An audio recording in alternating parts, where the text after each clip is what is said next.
Saul menjenguk dari jendela, lalu melihat Raja Daud melompat-lompat dan menari-nari. Sebab itu ia memandang rendah Daud dalam hatinya. Puji nama Tuhan, kita telah membaca satu pasal dari 1 Tawarik pasal 15. Ada pelajaran-pelajaran dan berkat-berkat yang luar biasa dari 1 Tawarik pasal 15 ini, saudara-saudara.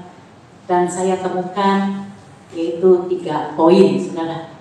Yang pertama, yaitu dari 1 Tawarik pasal 15 ini, kita mau belajar dari seorang raja. Ada keteladanan dari seorang raja yang bernama Daud. Raja Daud ini sangat merindukan sekali akan tabut Tuhan. Sehingga Daud itu ingin terus berusaha untuk memindahkan tabut Tuhan dari Kiryat Yearim ke kota Yerusalem, kota Daud, karena Daud tinggalnya di kota Yerusalem. Tabut Allah ini, ya saudara-saudara, itu melambangkan atau suatu gambaran kehadiran Tuhan. Jadi Daud ini benar-benar, Raja Daud ini sangat merindukan sekali akan kehadiran Tuhan di dalam kehidupannya. Raja Daud ini benar-benar sangat menyadari bahwa segala keberhasilannya itu, segala kejayaannya dalam pemerintahannya, segala berkat-berkat Tuhan yang ajaib yang dialaminya, kemenangan demi kemenangan yang dialami oleh Daud, dan juga kemuliaan Tuhan yang dinyatakan oleh Daud, itu semuanya Daud sadar bahwa semuanya itu karena Daud selalu belajar menghadirkan Tuhan di dalam segala sesuatunya. Oleh sebab itu, saudaraku yang dikasihi Tuhan, ada pesan Tuhan lewat firman Tuhan dalam doa pagi saat ini. Ayo, rindukan selalu akan kehadiran Tuhan, baik di dalam pelayanan maupun di dalam rumah tangga kita, ataupun di dalam pekerjaan, ataupun di dalam perencanaan kita. Ayo, di dalam segala sesuatunya, semuanya dan semuanya itu, rindukan selalu akan kehadiran Tuhan. Amin. Kalau kita merindukan akan kehadiran Tuhan dengan secara sesungguhnya, sebagaimana sesuai dengan cara-caranya Tuhan, maka kita akan dapati berkat-berkat Tuhan yang luar biasa. Baik itu berkat rohani maupun berkat jasmani. Pasti kita alami, saudara-saudara. Terbukti ya saudara, waktu tabut Tuhan selama 3 bulan berada di rumahnya Obed-Edom, maka Obed-Edom dan seisi rumah tangganya itu sangat diberkati Tuhan. Kita lihat ya saudara-saudara di 2 Samuel 6 ayat 11. 2 Samuel 6 ayat 11.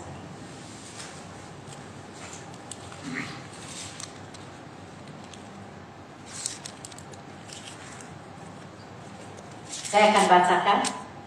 3 bulan lamanya tabut Tuhan itu tinggal di rumah Obed-Edom, orang Gad itu. Dan Tuhan memberkati Obed-Edom dan seisi rumahnya. Puji nama Tuhan, saudara. Kalau kita merindukan itu akan kehadiran Tuhan, maka berkat-berkat Tuhan itu akan mengejar kita. Terbukti sekali di sini ketika tabut Tuhan ada di rumahnya Obed-Edom, maka Obed-Edom dan seisi rumah tangganya itu diberkati Tuhan secara luar biasa. Saudara mau diberkati Tuhan? Amin. Amin. Rindukan selalu kehadiran Tuhan di dalam segala sesuatu. Itu yang poin pertama yang kita dapatkan berkat Tuhan yang luar biasa lewat kebenaran firman Tuhan. Ada keteladanan dari seorang raja, Raja Daud, seorang raja yang sangat berhasil, yaitu selalu merindukan akan kehadiran Tuhan. Kalau di antara kita mungkin kerinduan kita akan kehadiran Tuhan itu mulai kendor. Ayo bangkit kembali ya saudara. Kita mau lebih sungguh-sungguh lagi, lebih lagi merindukan akan kehadiran Tuhan, supaya berkat-berkat itu semakin dilimpahkan dalam kehidupan kita ya saudara-saudara.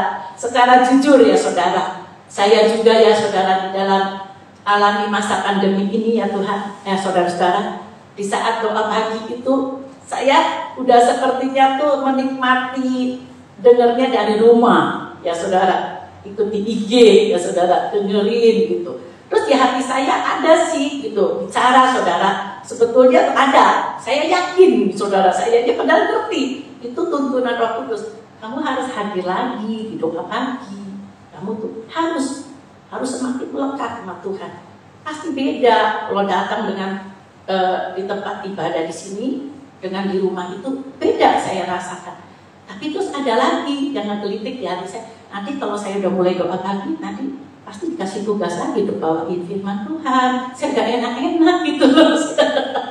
Tetapi saudara, firman Tuhan menegur kita semuanya. Roh Kudus begitu mengasihi kita, mengingatkan kepada kita, saudara, termasuk saya, ingatkan ya saudara, untuk saya bangkit kembali dengan merindukan Tuhan secara sesungguhnya sesuai dengan kebenaran firman Tuhan.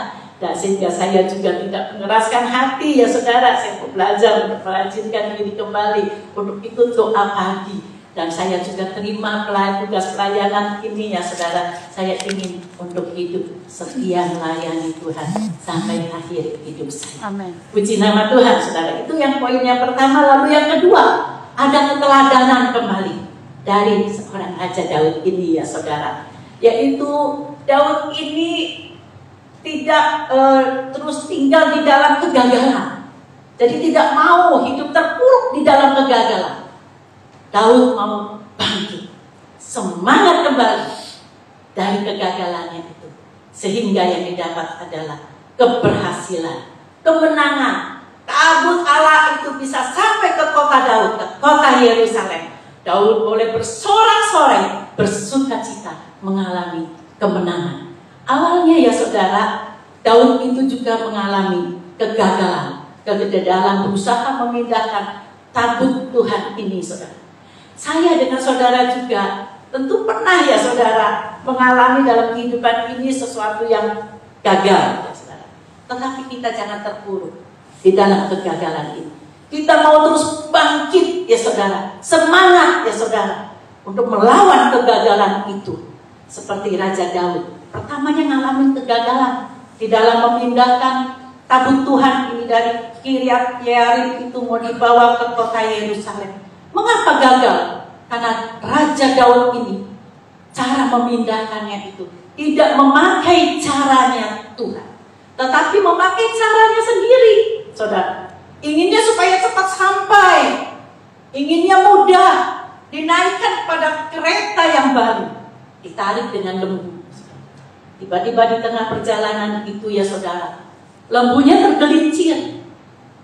Tabut Tuhan itu hampir jatuh, ditahan oleh Usa. Akibatnya apa? Dengan melanggar perintah Tuhan itu, Usa kena murka Tuhan. Usa. Awalnya saudara, Raja Daud merasa kesal dengan Tuhan, marah. Pikirnya kan dia berpikir ini adalah sesuatu yang baik supaya lebih cepat.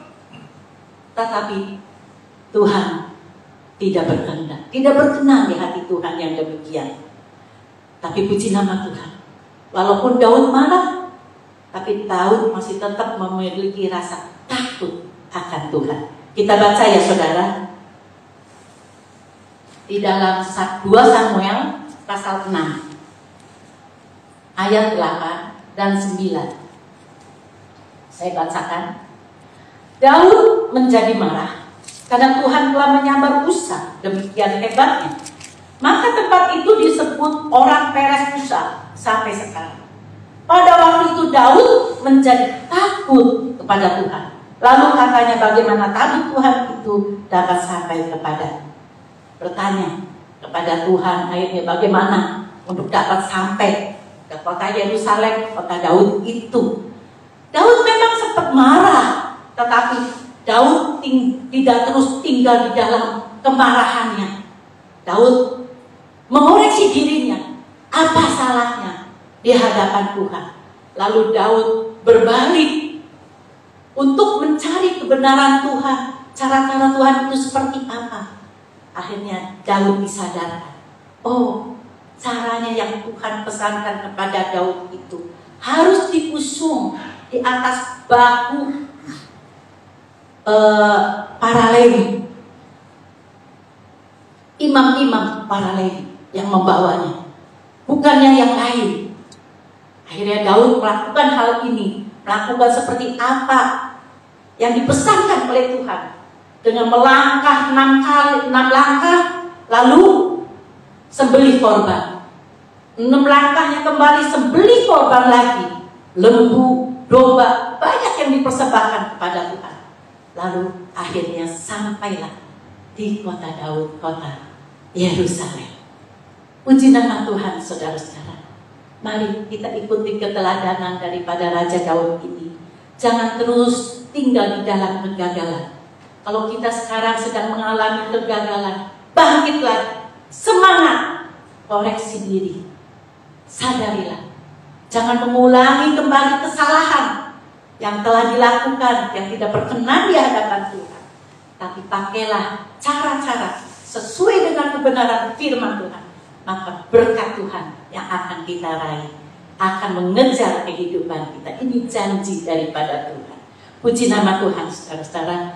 Lalu yang ketiga ya saudara, yang saya dapatkan dan saya sangat diberkati, dan saya yakin juga ya saudara-saudara, pada pagi hari ini juga akan memberkati saudara-saudara semua yang hadir saat ini, dan juga saudara-saudara yang sedang mendengarkan juga lewat IG ya saudara-saudara. Tidak sedikit kemungkinan juga pasti diberkati semuanya.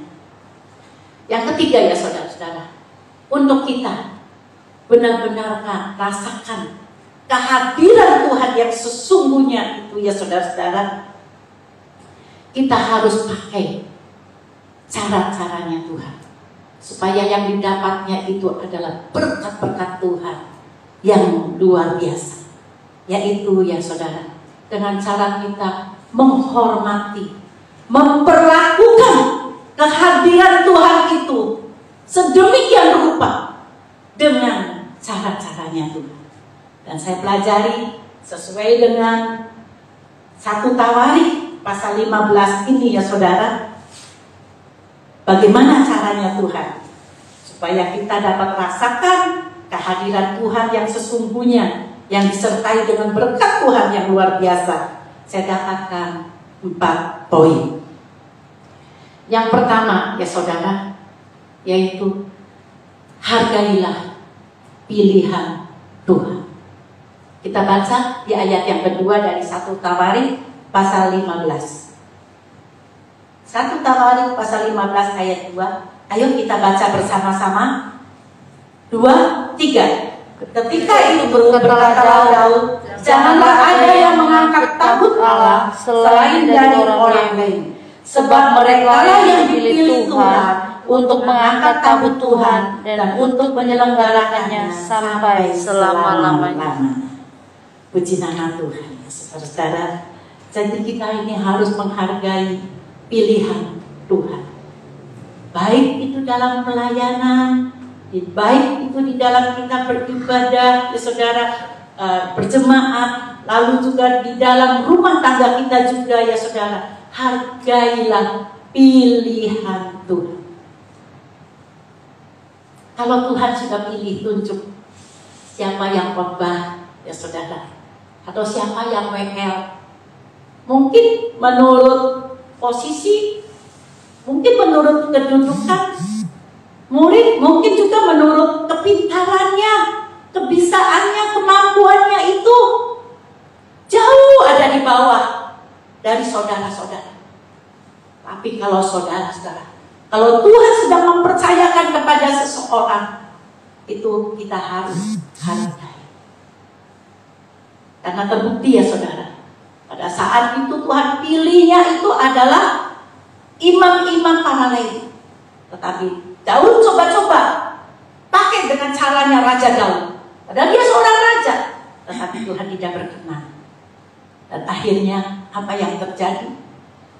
Murka Tuhan terhadap Usa mati. Walaupun ya saudara, WL yang sedang ditunjuk oleh Tuhan, dipilih oleh Tuhan, suaranya mungkin, nadanya, ketukannya tidak berkenan di hati saudara. Tetapi saudara, hargailah pilihan Tuhan.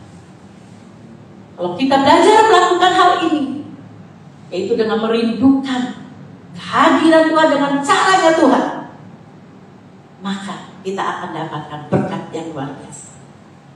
Demikian juga ya saudara, di dalam rumah tangga kita juga harus menghargai pilihan Tuhan.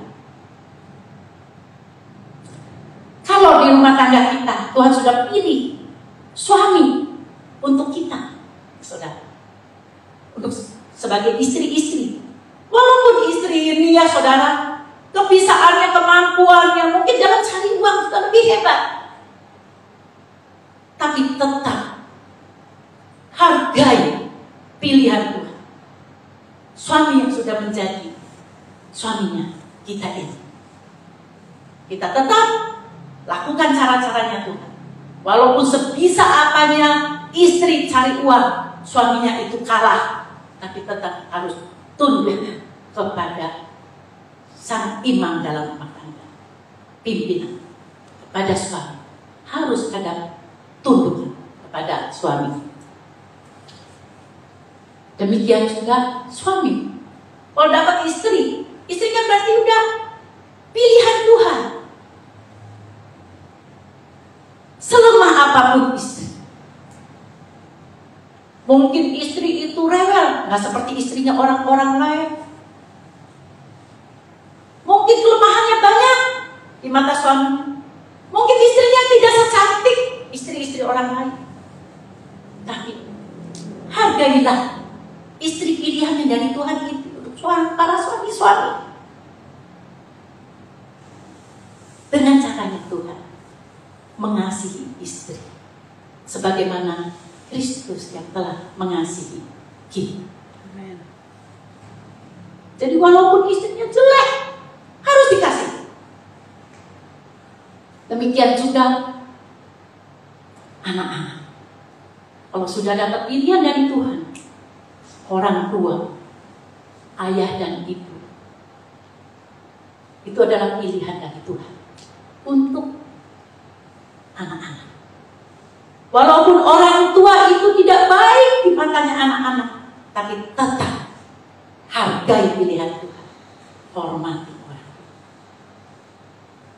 Demikian juga orang tua terhadap anak-anak. Anak-anak itu adalah pilihan Tuhan untuk orang-orang tua. Mungkin anak itu bandel, tidak seperti anaknya orang lain, bodoh, tidak mau belajar, tapi tetap sayangilah anak-anak kita yang Tuhan sudah titipkan. Itu pilihan dari Tuhan yang dititipkan kepada setiap para orang tua. Jinama Tuhan. Mari kita lakukan hal ini. Hargailah setiap pilihan. Saya sangat bersyukur kepada suami saya yang saat ini, saudara, walaupun posisinya dia PDP, dia lebih atas saya, suami saya. Tapi ketika saya ditugaskan untuk bawa firman Tuhan, saya sedang dipilih Tuhan, wakili Tuhan untuk bawa firman Tuhan. Suami saya boleh dengan rendahan mendengarkannya dengan baik. Saya yakin ada berkat Tuhan yang luar biasa. Poin yang pertama, rindukanlah kehadiran Tuhan dengan cara-caranya yang Tuhan kehendaki. Yang pertama adalah hargai pilihan Tuhan. Lalu yang kedua, hiduplah di dalam kekudusan. Kita baca ya saudara-saudara, 1 1 Tawarik 15 ayat 12. 1 Tawarik 15 ayat 12. Saya akan bacakan. Dan berkata kepada mereka, "Hei kamu ini, para kepala puak dari orang Lewi, kuduskanlah dirimu, kamu ini, dan saudara-saudara sepuakmu, supaya kamu mengangkut tabir Tuhan Allah Israel ke tempat yang telah kusiapkan untuk itu." Puji nama Tuhan. Kita dinasihatin kembali, diingatkan kembali lewat kebenaran firman Tuhan untuk kita mendapatkan, merasakan akan kehadiran Tuhan yang sesungguhnya, yang disertai dengan berkat-berkat Tuhan. Kita harus hidup di dalam kekudusan. Mazmur 11 ayat 4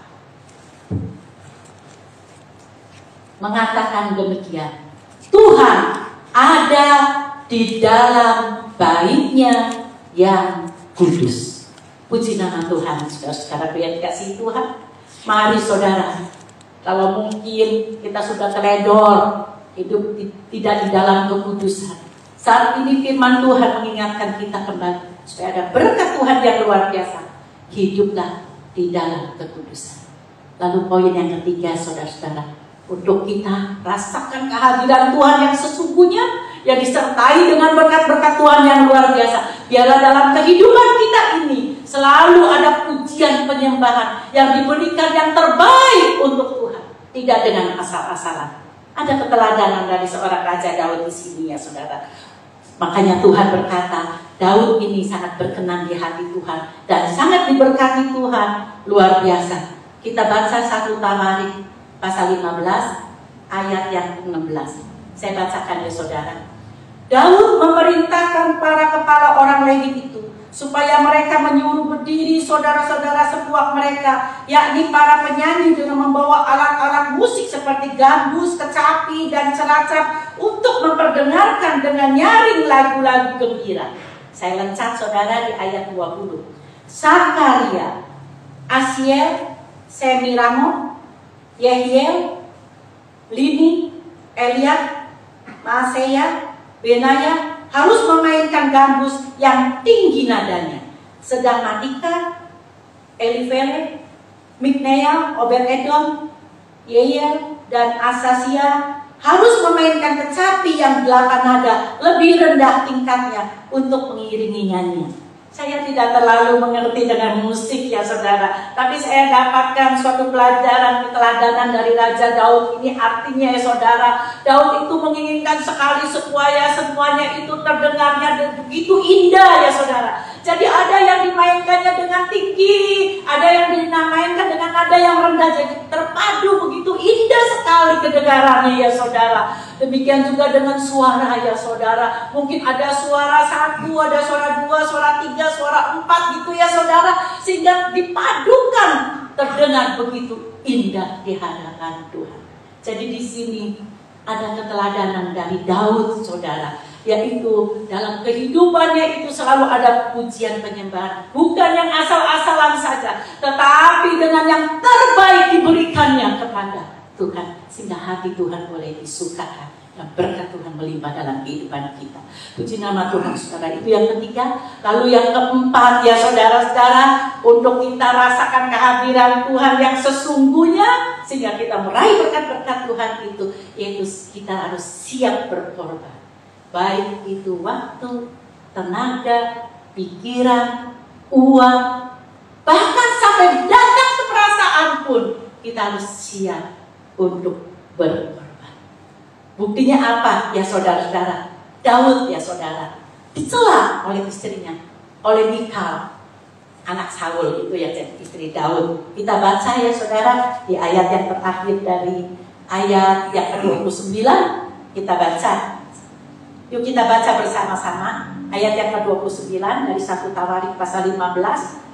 2, 3. Ketika tabut perjanjian Tuhan itu sampai ke kota Daud, maka Mikal anak perempuan Saul menjenguk dari jendela, lalu melihat Raja Daud melompat-lompat dan menari-nari. Sebab itu ia memandang rendah Daud dalam hati. Daud tidak peduli walaupun istri itu yang merendahkannya, karena dia sedang mempermuliakan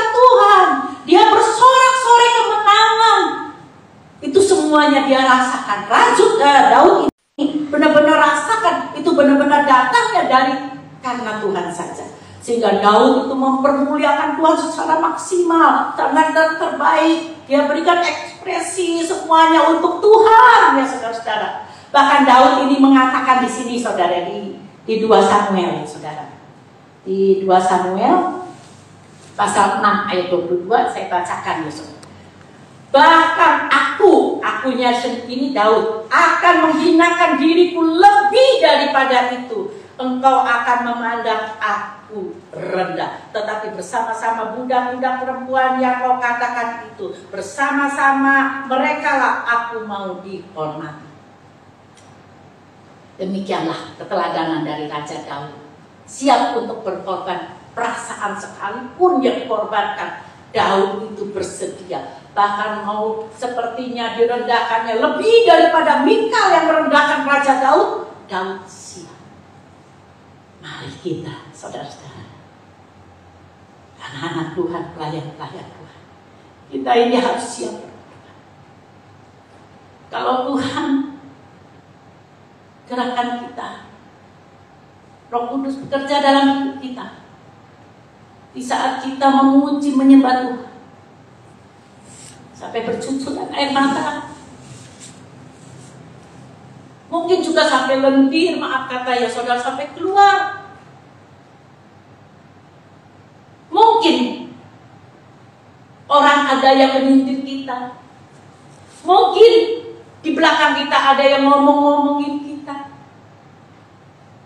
ada yang ngejek kita, mungkin ada juga yang memfitnah kita. Oh, pura-pura. Jangan peduli, biarkan dia ngomong apa. Nikmati kehadiran yang sesungguhnya itu dengan Tuhan. Kalau saya boleh saksikan, banyak tidak cukup waktu di saat saya menikmati sungguh-sungguh akan kehadiran Tuhan. Saya tidak mau peduli orang mau ngomong apa. Saya hancur hati, air mata keluar, tidak bisa ditahan. Kadang juga disertai dengan kata, dengan lendir. Fokus dengan Tuhan saja. Hati Tuhan disukai. Berkat Tuhan melimpah dalam hidup kita. Puji nama Tuhan. Mari saudaraku yang dikasihi Tuhan, kita mau belajar lakukan firman Tuhan. Saya yakin Roh Kudus akan memberikan kekuatan. Rindukan selalu akan kehadiran Tuhan di dalam segala sesuatu. Semuanya dan semuanya rindukan kehadiran Tuhan. Rasakan kehadiran Tuhan yang sesungguhnya dengan pakai cara-caranya Tuhan. Hargai pilihan Tuhan. Hargai orang-orang yang sedang bertugas yang ditunjuk oleh Tuhan. Hiduplah dalam kekudusan. Bila dalam kehidupan kita selalu ada pujian penyembahan yang terbaik untuk Tuhan. Kita siap berkorban, baik waktu, pikiran, tenaga, uang, maupun perasaan kita. Lalu hayu, jangan terpuruk di dalam kegagalan. Bangkit, semangat kembali. Koreksi diri kita. Jalani, berjalan bersama dengan Tuhan, sesuai dengan kebenaran firman Tuhan. Maka berkat Tuhan melimpah dalam kehidupan kita. Puji nama Tuhan.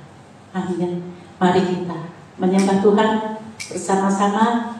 Kita angkat satu pujian. Saya cari-cari di buku, mohon maaf saudara.